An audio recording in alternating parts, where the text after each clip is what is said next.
Hi friends, இப்போ பார்த்தீங்கன்னா நம்ம வந்து இந்த மணத்தக்காளி காயை இந்த மாதிரி அதில் இருந்து ஆஞ்சி அதை வந்து கழுவி வச்சுருக்கோங்க.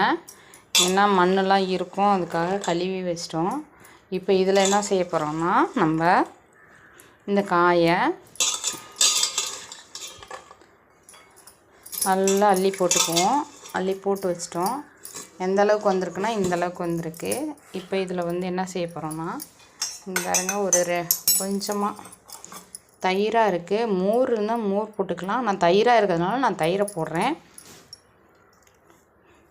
தயிரை போட்டுட்டோம். போட்டு இதை வந்து நல்லா ஊற வச்சுக்கலாம்.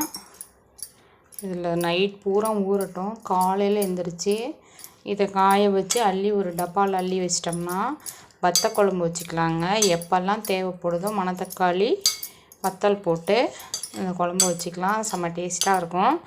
அதுக்கான இதுதான். இந்த மாதிரி காய் இருந்ததுன்னா விட்டுறாதீங்க. இந்த காயிலையும் நல்ல ஹெல்த் பெனிஃபிட் நிறைய இருக்குதுங்க. இந்த மணத்தக்காளியில் வந்து அவ்வளோ ஒரு நல்ல ஒரு இதெல்லாம் இருக்குது.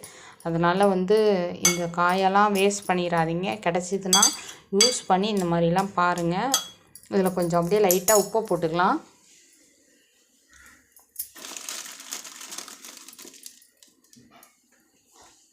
அந்தளவுக்கு உப்பு போட்டுக்கலாம். இதுக்கு தேவையான அளவு உப்பு போட்டுட்டோம்.